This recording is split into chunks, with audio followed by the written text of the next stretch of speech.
All right, we can go ahead and get started. Hello, I hope you all are doing well. I am Sanaya Robinson. I am a sophomore at Elon University. I am also the Social Justice Lead Coordinator at the Center for Design Thinking at Elon University. And today I'm going to be talking to you all about the importance of creating cross-campus opportunities for social justice and equity. And really, I'm going to be doing this by sharing some resources that we've used at the Center for Design Thinking at Elon University, and how we created a social justice workshop series centered around becoming anti-racist, moving into practices that are full of liberation and joy and community. And this is really just an opportunity for you to learn about some resources that maybe you can use in your spaces, whether it's academically, professionally, socially, or personally, or maybe just some tools for you to use on your journey to becoming anti-racist and to moving into these practices that are more full of liberation. So if you have any questions at any point, please feel free to type in the chat. And before we get started, I did want to take a moment for land acknowledgement and understanding why, as a part of our journey to social justice and understanding these things better, understanding why Indigenous land acknowledgement is so important is a really key piece to that. So I'm going to just read a quick quote that says, "It's important to understand the longstanding history that has brought you to reside on the land and to seek understanding the place within that history. Land acknowledgements do not exist in a past tense or historical context. Colonialism is a current ongoing process, and we need to build our mindfulness of our present participation. When we talk about land, land is part of who we are. It's a mixture of our blood, our past, our current, and our future. We carry our ancestors in us, and they're around us, as you all do." So I just wanted to take a moment for that. I think that really speaks to the importance of a lot of the things that we're going to be talking about today in the history and lived experiences of different communities around us. And so let's get started.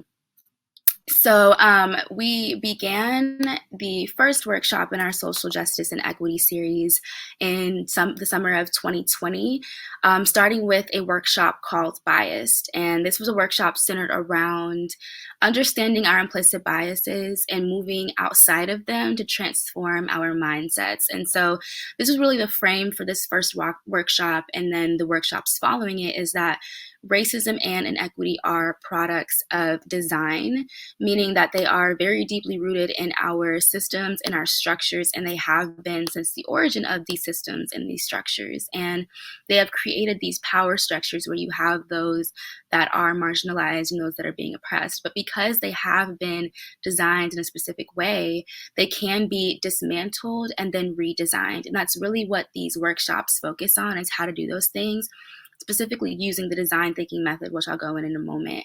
And so one of the things we really stressed is that, we need to move outside of just the education and the discussion piece. I think a lot of academic and professional spaces do a really good job of having these discussions and maybe leaving space for it. But outside of that, not a lot happens. And so we wanted to make sure we give participants actionable items that they can use in the day to make sure that leads to some kind of change.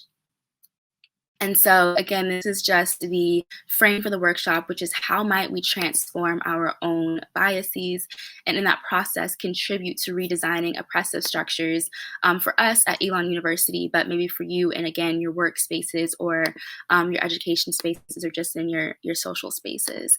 And so this is the Elon-specific design thinking method that we use. And for those that don't know what design thinking is, I like to describe design thinking as a strategic or creative way to problem solve. And so our problems are centered around, again, the social justice and equity piece. And so we're using these design thinking tools, this design thinking method, to help participants go through this process more deeply and understand it on a deeper level.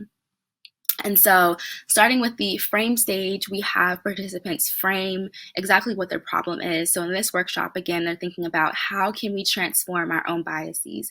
And then going into this explore stage, thinking of what does this really look like? What does this entail? Going to generate, how can I generate these actionable solutions, prototype these actionable solutions to see what they would look like in real time in my real life, and then cultivating them to make sure that they grow. And one thing that we really like to stress within this process is, as you can see, there's this crazy black squiggly line in the middle. And this is really exemplifying that the design thinking process is not meant to go from A to B to C. It's really meant to maybe start at the frame stage, get to the generate stage, and have to move back, or get all the way to the cultivate stage, and you're in this process of growing these things in your life, and you're realizing this isn't working, and you're having to go back to the generate stage. But I think this is just a really important part to stress, as the whole journey to becoming anti-racist is not a perfect or a pretty one. It's going to be uncomfortable. You're going to make mistakes, and you may have to take a moment and step back and rethink things. And I think that's just a really important thing to stress as you're on this journey.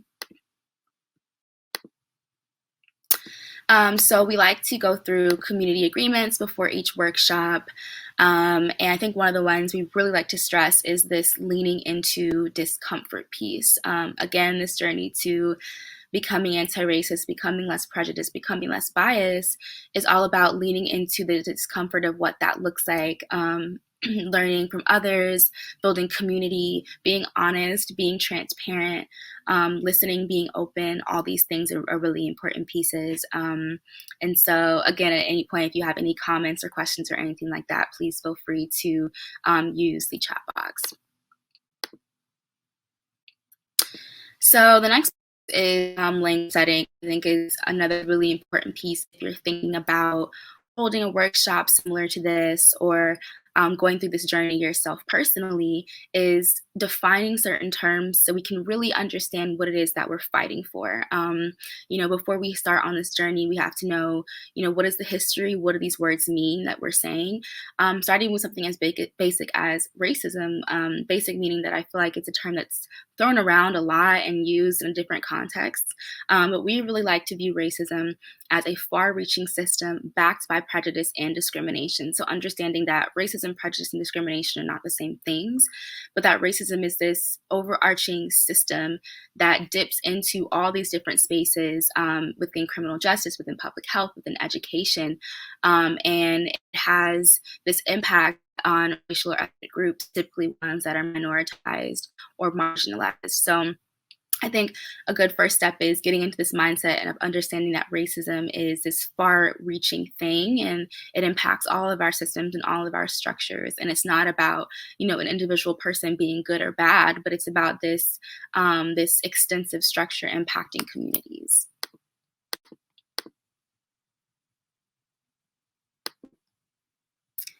And we also define social justice, so equity among people along various social dimensions and identities. So addressing these questions like whose ideas and experiences aren't being considered, whose safety and freedom is being compromised. And this is a really good graphic that we like to use, kind of comparing these four different terms, again, that we hear and we see a lot. So understanding inequality and equality, inequality meaning that there are unequal access to certain resources. And then equality is saying, okay, everybody gets the same supports, everyone gets the same benefits, we're all the same, that's equal, that's fair. And equity goes a step forward and says, well, we all have different identities. We all come from different backgrounds. We have different lived experiences. So we need to take those into account. So maybe one person needs a shorter ladder. Maybe the other person needs a taller ladder in this example. But it's just taking into account that equality is not enough, that we need to go a step forward and think about equity, making sure that we look at people as individuals. And then justice goes a step even further and says, we have now created a structure in which people don't need those supports anymore because we've built society in a way that it's just. And so this is, again, just a good idea to help define some of these terms and understand exactly what it is that we are on this journey for and we're fighting for before we actually begin.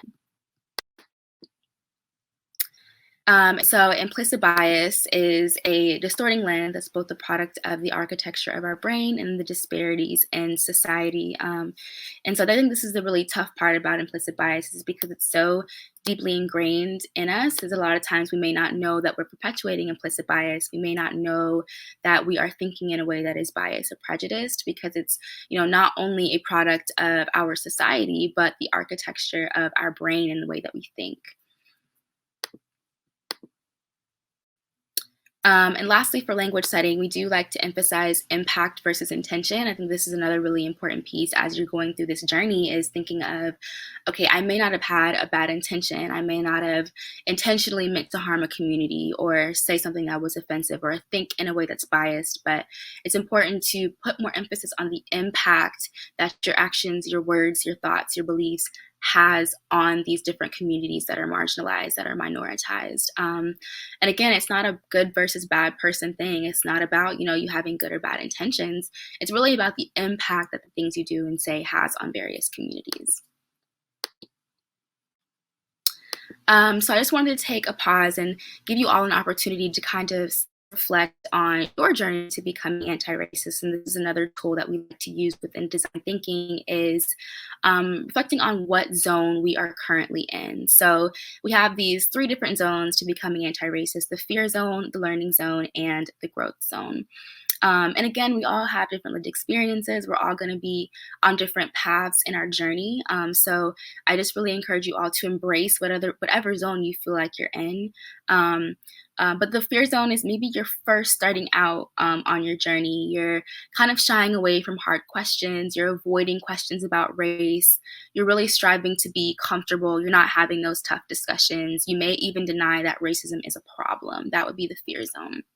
The learning zone is kind of moving out of the fear zone. You're starting to acknowledge racism. You're starting to acknowledge your own privileges, maybe educating yourself more, leaning into that discomfort a little more, and you're recognizing how racism is a problem and how you may contribute to that. So you're really learning, you're educating yourself.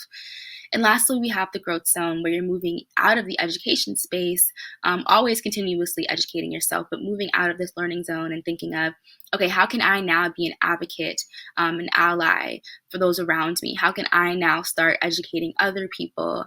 And really now sitting with that discomfort, you're now promoting anti-racist action.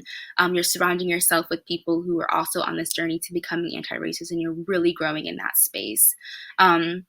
Even if you feel like you're in the growth zone, you're always continuously growing and educating yourself, as I mentioned before. So I think it's also important not to think that because you're in the growth zone, you're done, and you're done with your journey of becoming anti-racist and you did it. I think it's important to know that this journey to becoming anti-racist is a daily practice, and you have to stay really resilient through this process. But I want you to just take a moment and reflect and think about what zone you are currently in. And if you do feel comfortable, please feel free to type this in the chat and share with us what zone you feel like you're in. But if not, just kind of reflect to yourself and think, what zone am I currently in? Me personally, I feel like I'm really in this growth zone as of now, striving to educate others, to be an advocate. But as I said before, I'm continuously growing and learning myself. So please feel free to type in the chat what zone you are in.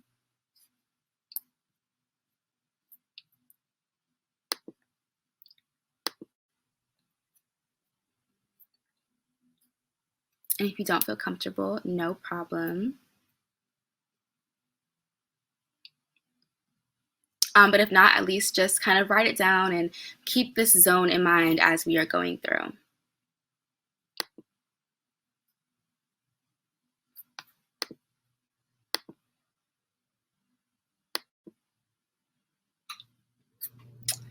So specifically thinking about why we use the design thinking method, I think it's really important, again, to give participants actionable items that we can use.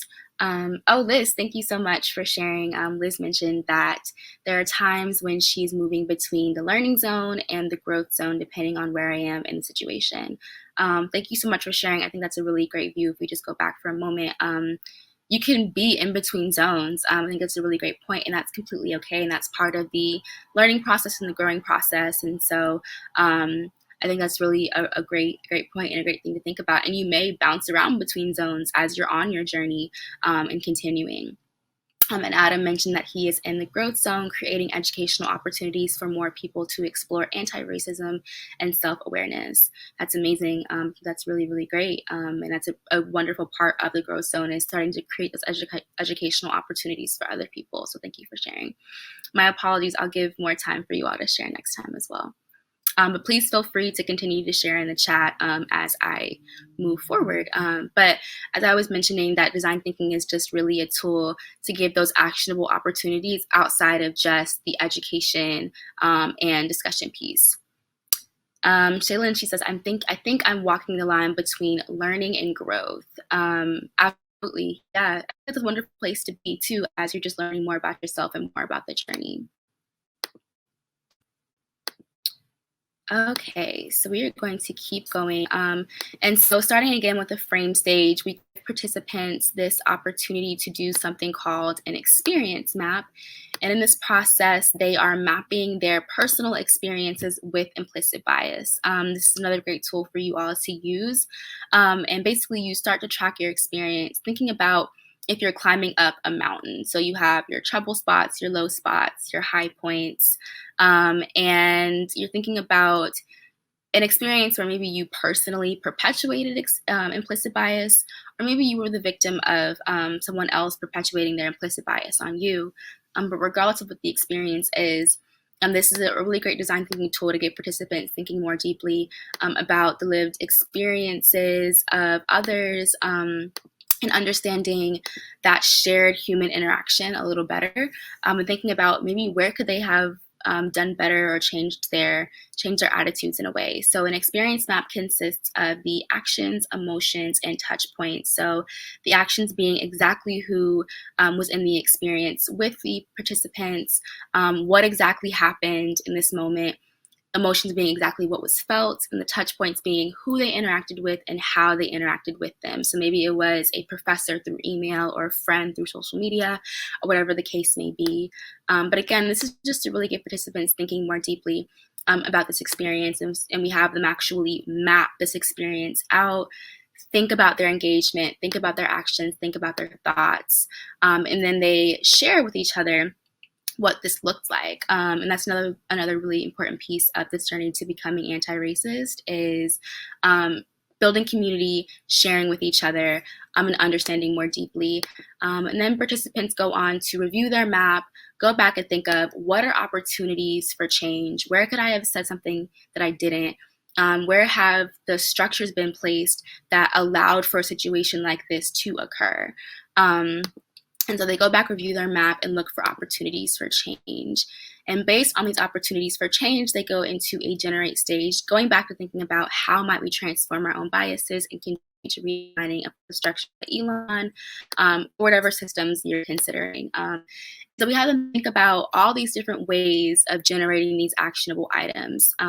We like to say in design thinking, in a completely ideal world with no limitations, how can we generate ideas to transforming our own biases? So we have them think of an obvious idea, a wild idea, a fun idea, a scary idea, a low-hanging fruit idea, meaning something that's very simple, very easy, very low stakes. But this is just to get participants kind of having fun with the idea of becoming, anti-racist and thinking of these opportunities that may be outside of something that,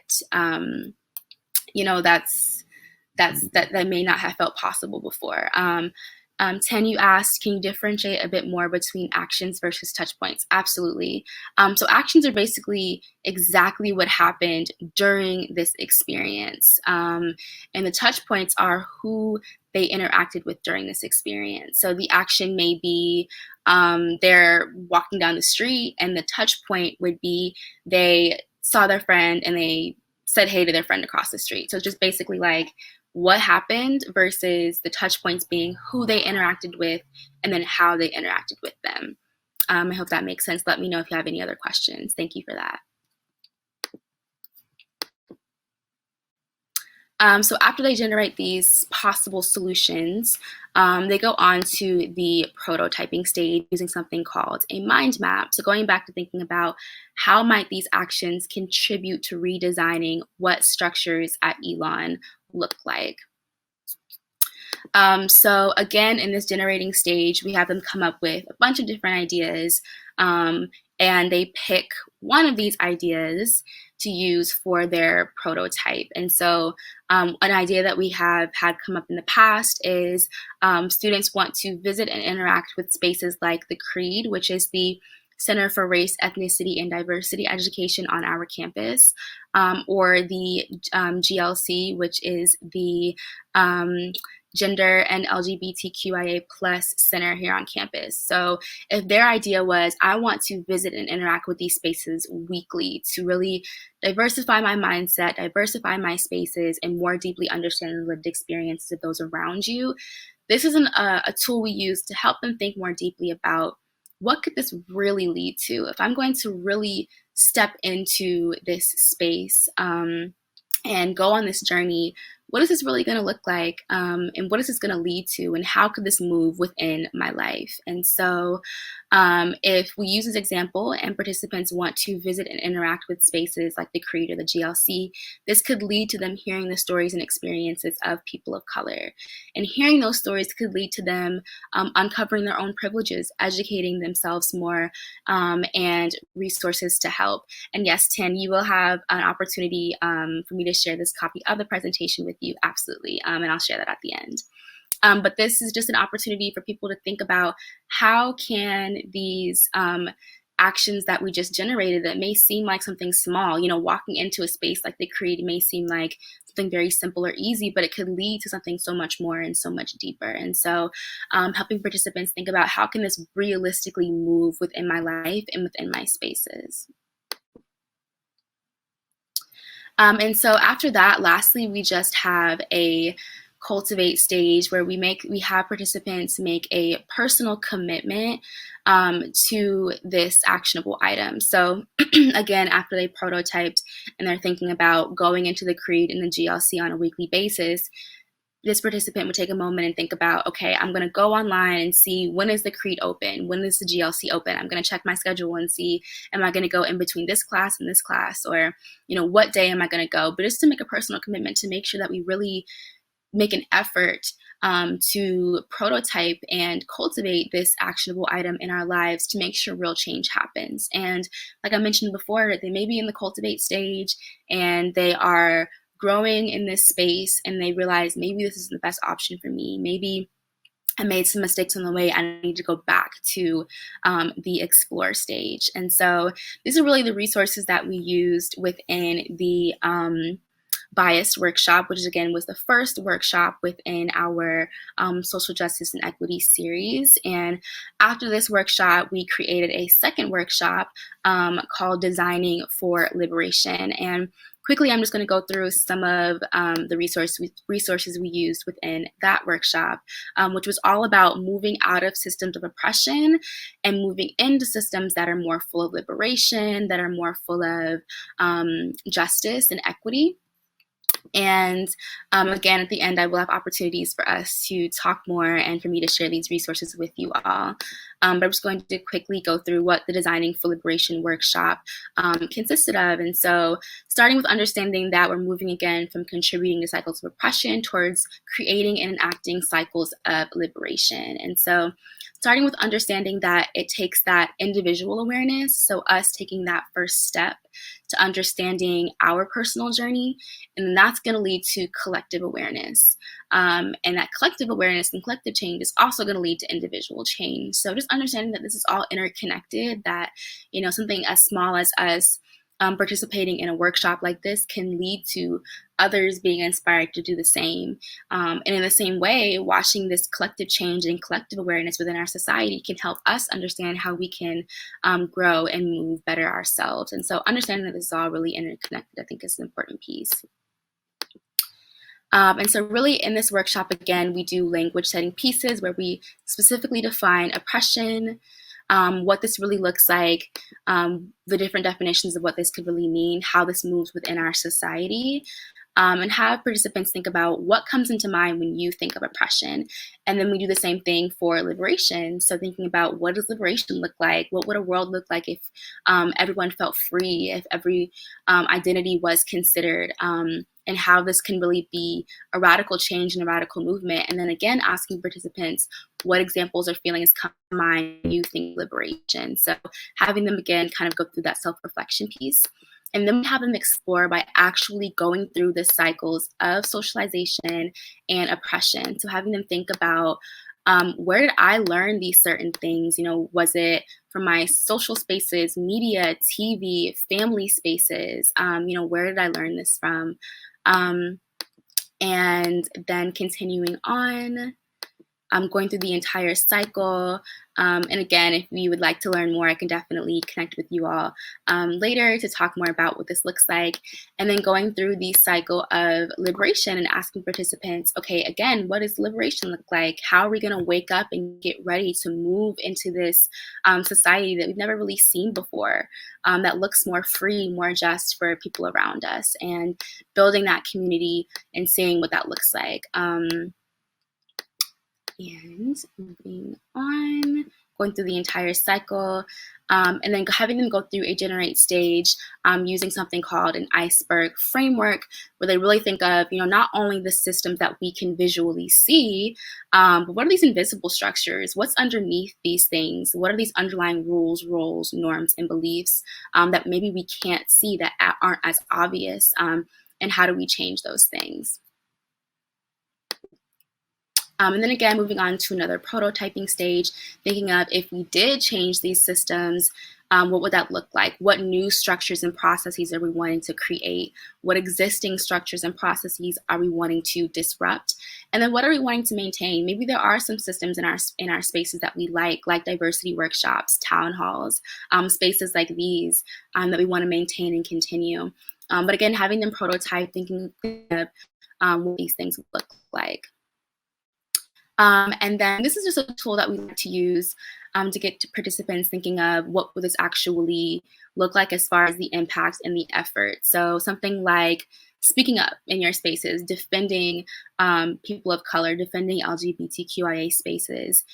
How much effort is that going to take, and what is that impact going to have? Just to kind of evaluate and think of, again, what is this going to really look like?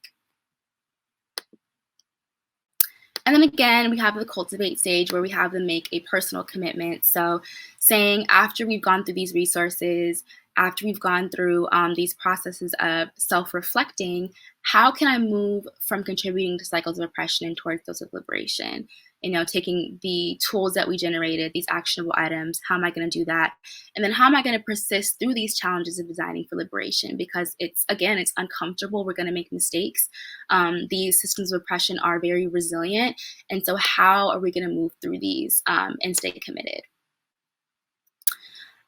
So I just wanted to leave the last minute or so, for any questions that you may have for me. I know I went through a lot of resources in a very short amount of time, but I just wanted to give you all an opportunity to see them, to think about how these may move within your spaces, within your life, and give you an opportunity to connect with me if you would like to learn about these resources more, if you would like for me to share these resources with you, share a copy of this presentation with you, I would love to do so.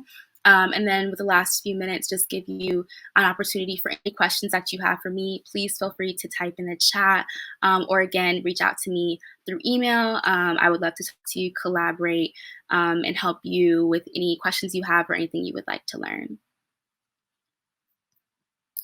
So please feel free to type any questions that you have in the chat, or email me. And I thank you all for joining. I thank you so much for participating in the chat. And I hope that this gave you a little more insight into what your journey to becoming anti-racist could look like, and some tools that you can use. So again, please feel free to type in the chat with any questions that you have for me.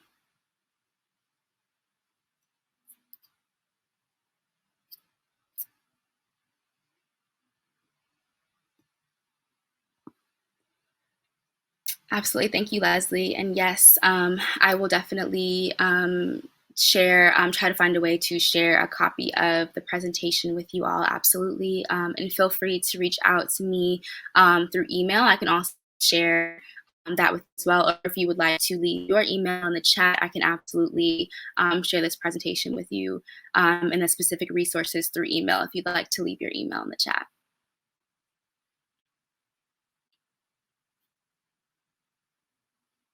Thank you all. Thank you.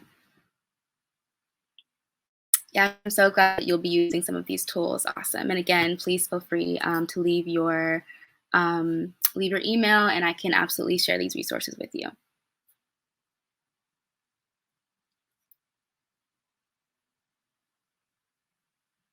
Okay, Lydia had a question of how do you navigate resistance in these workshops? That's a really good question. I think that's something that happens pretty commonly as you have participants that aren't willing to really lean into that discomfort. They may be afraid of saying the wrong thing. And I think we really just like to sit down and have those conversations with them and ask, really what are your feelings in this moment? Where is this resistance coming from? Is it coming from fear and insecurity of saying the wrong thing? Is it coming from past mistakes that may have happened before? And using some of these tools like the experience map to help them go through some of those things is a really important piece. And also helping them understand that it's not supposed to be a comfortable process. There are people who are struggling every day, being oppressed, minoritized, and marginalized. And when you're debriefing these things and learning these histories, that's difficult, especially if you've learned them from birth, from your parents, from your school system. That's difficult. So I think emphasizing the discomfort, helping them understand it's a messy process, and then maybe going through an experience map or a tool like that to help them deeply understand where this resistance is actually coming from. I hope that helps.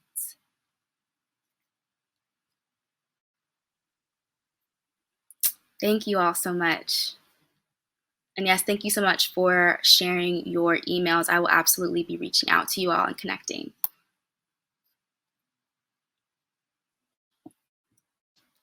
Yes, and please feel free to ask any other questions or any other comments that you have. But I'm excited to connect with you all in the future as well.